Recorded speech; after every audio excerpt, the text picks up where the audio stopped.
Бери аптечку. Лежи, не дергайся. Сильно козу. Сейчас, иди.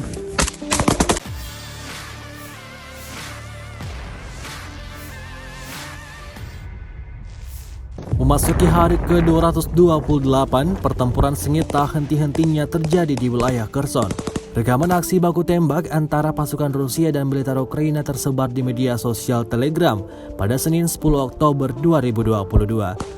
Pertempuran yang diwarnai aksi kontak senjata itu berujung penyergapan pada posisi militer Ukraina. Lagi-lagi, pasukan Ukraina tidak berhasil mengelabui pasukan Rusia.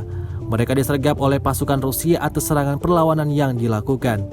Tampak para pasukan Ukraina langsung mengambil posisi tiarap saat pasukan Rusia lakukan penyergapan.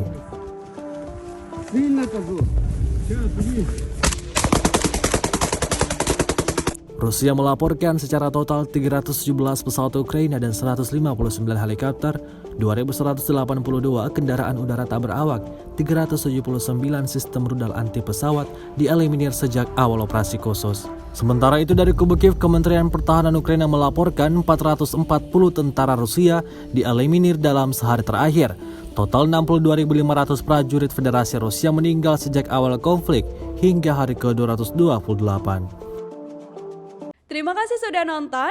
Jangan lupa like, subscribe, dan share ya.